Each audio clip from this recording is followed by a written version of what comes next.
Shalom, shalom, peuple éternel, bonjour, j'espère que vous allez bien.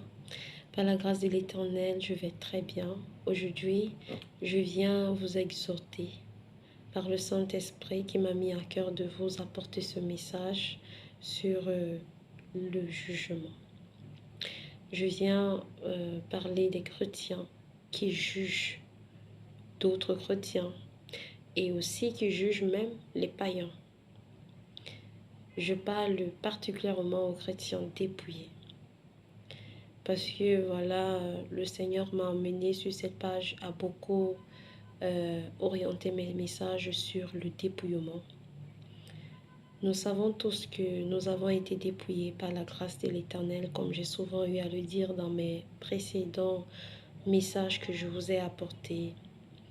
Et cette grâce ne nous autorise pas à juger les autres, à pointer du doigt aux autres, à regarder les autres d'une manière hautaine. Parce que la grâce est une faveur imméritée. Personne d'entre nous n'est né dans le dépouillement qui est la sainteté intérieure comme extérieure. Si aujourd'hui nous sommes arrivés à nous dépouiller, c'est la miséricorde de l'Éternel, c'est son amour pour nous. Et nous devons rendre aux autres ce que l'Éternel nous a donné. C'est pourquoi Jésus nous dit, aime ton prochain comme toi-même. La façon que nous avons senti l'amour de l'Éternel, la façon que nous nous aimons, c'est ce que nous retournons à nos frères, à nos sœurs et à tout homme sur la terre. Il est inadmissible que nous, chrétiens, dépouillés aujourd'hui par la grâce, la volonté de l'Éternel, nous nous retournons pour critiquer, humilier les chrétiens qui ne sont pas dépouillés. Je ne crois pas que le Saint-Esprit puisse agir ainsi. D'aller dire aux gens qui ne sont pas dépouillés qu'ils iront en enfer. Non. Ça veut dire la première personne qui devait aller en enfer, c'était toi. Parce que toi aussi, tu n'étais pas dépouillé. Tu n'étais pas dépouillé. Et ce n'est pas aujourd'hui que le dépouillement est né. Il y a eu des chrétiens avant nous et il y en aura après nous. Alors si le Seigneur avait dit de telles condamnations avant que tu ne sois dépouillé, où serais-tu aujourd'hui? Pensons que la grâce qui nous a été accordée n'est pas épuisée, elle n'est pas limitée. Elle s'étend et s'étendra toujours aussi sur les autres.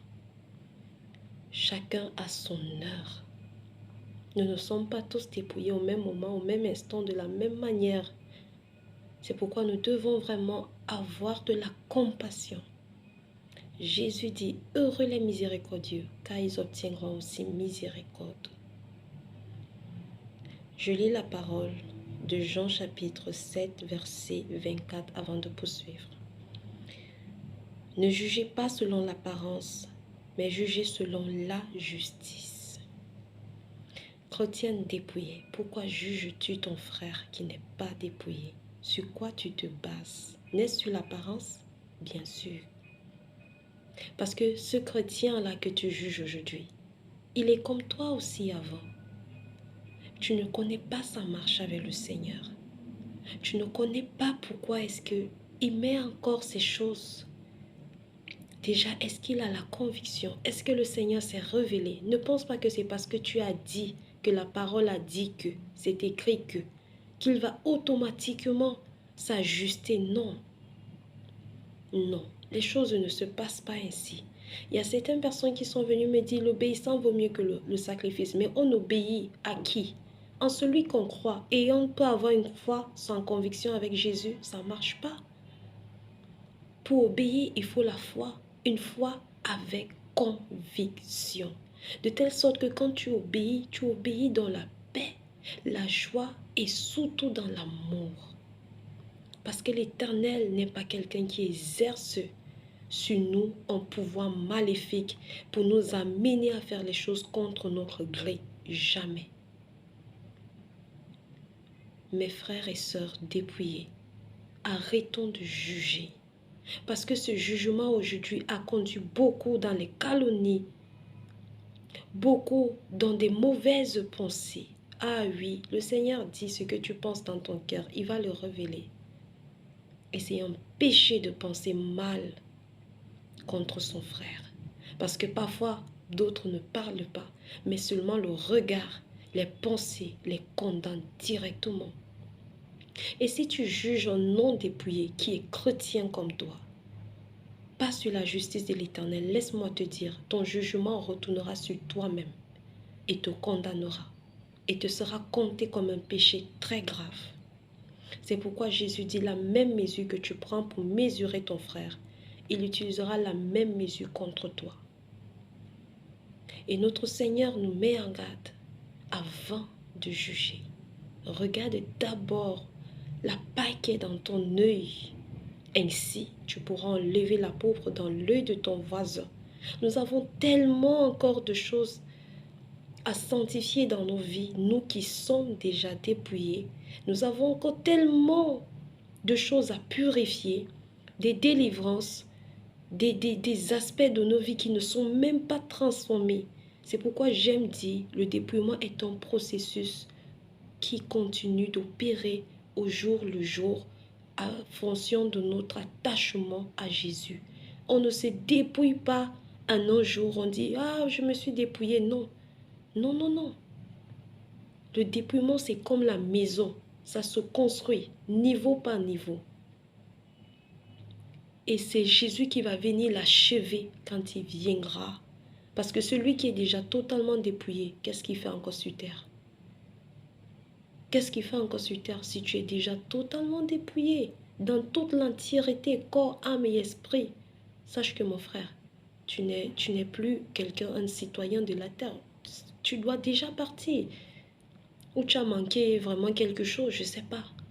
Donc tant que nous sommes encore sur terre, ça veut dire que l'Éternel continue de nous accorder le temps de nous arranger, de nous préparer à son retour. Et cette préparation passe par beaucoup de choses que nous renonçons, que voilà, nous arrêtons de faire au fur et à mesure, par le Saint-Esprit. Donc aujourd'hui, je viens vraiment interpeller tous ces frères et sœurs qui sont à l'église et qui dénigrent même à la limite les autres, pensant être des super justes ou des enfants préférés, super préférés de l'Éternel.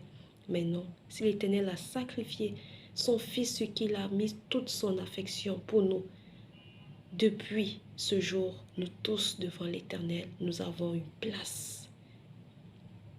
C'est pourquoi Jésus, je l'ai dit dans mon précédent message, nous dit que les prostituées vont nous dévancer dans le royaume des cieux. Attention, la personne que tu juges aujourd'hui, sur ta chair, avec ta chair si tu veux, tu ne sais pas ce qu'elle deviendra. Toi-même si on t'avait jugé.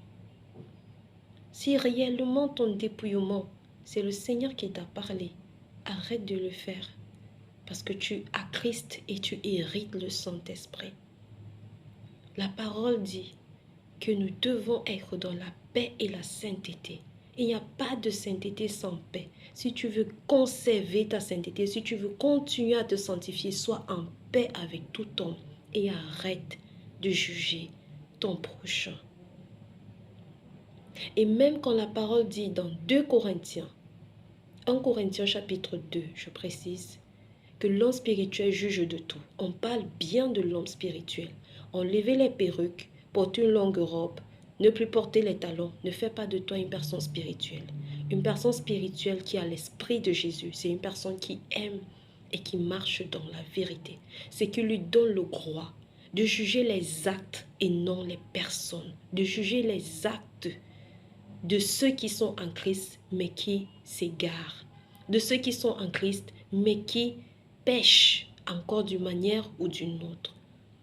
En ce moment, l'Esprit te permet, il te mandate de dire à ton frère, ça c'est pas bon, ça c'est pas bon. Et ça ne se limite pas seulement à lui montrer ses erreurs, mais aussi à prier pour la personne. Parce que l'Éternel ne veut pas la mort de qui que ce soit, mais il veut notre repentance à tous.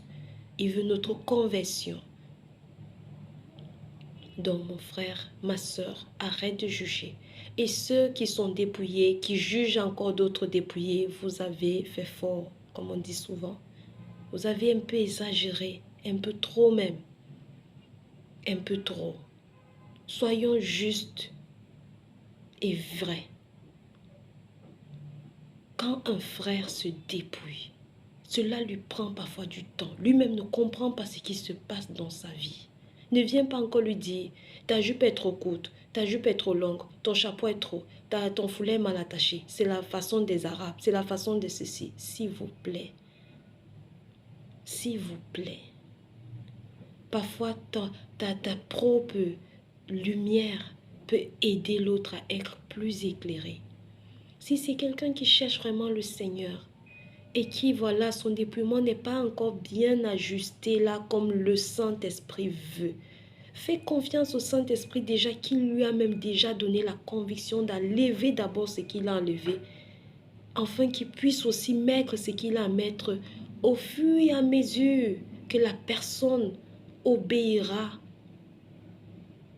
à l'Éternel. Parce que tout part de l'obéissance. Parfois tu vois quelqu'un, son dépouillement reflète aussi son degré d'obéissance. Et le Saint-Esprit est patient. C'est ce que la parole nous dit quand on parle des fruits du Saint-Esprit. L'Esprit Saint dit qu'il sait que celui-ci à ce niveau, il a encore du mal. Il va doucement vers lui. Il lui parle, il le corrige, il le châtie, il le console, le réconforte, l'instruit, l'enseigne. Il parle tantôt d'une façon, tantôt d'une autre, mais il parle avec amour.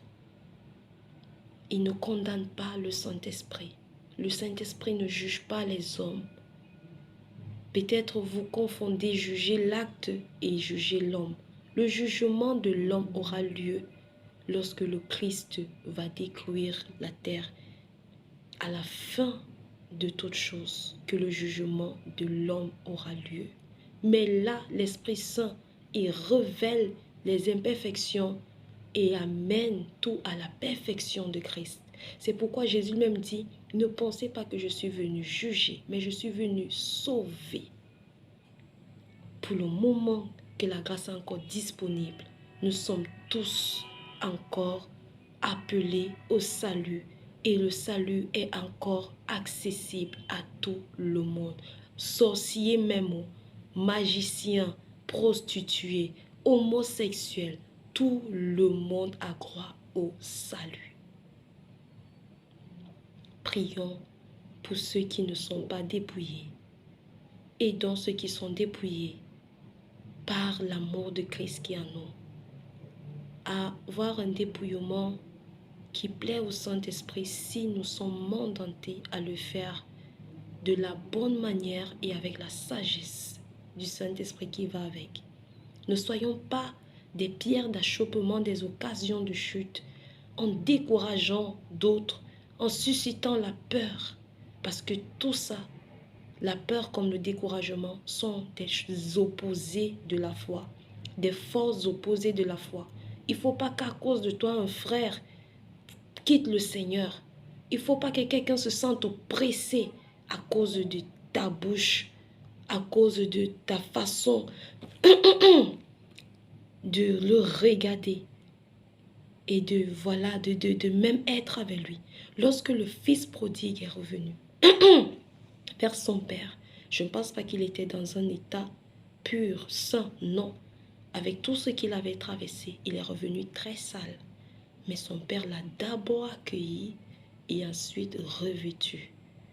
Apprenons à accueillir nos frères dans l'état où ils viennent à Jésus. C'est déjà d'abord un grand pas qu'un pécheur vienne à Jésus. C'est pourquoi on dit qu'il y a la fête au ciel. Ensuite, le Seigneur nous dira comment être une aide pour sa destinée, pour qu'il soit revêtu de sainteté. Faisons tout par l'Esprit, que ce soit pour nous, que ce soit pour les autres, et ne jugeons pas.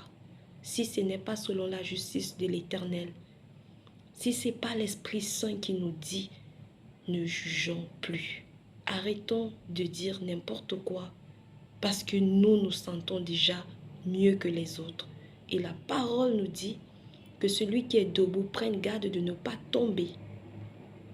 Et la parole nous dit de ne pas être orgueilleux, mais de mettre devant les intérêts des autres et que le plus grand soit le serviteur de son frère. Shalom.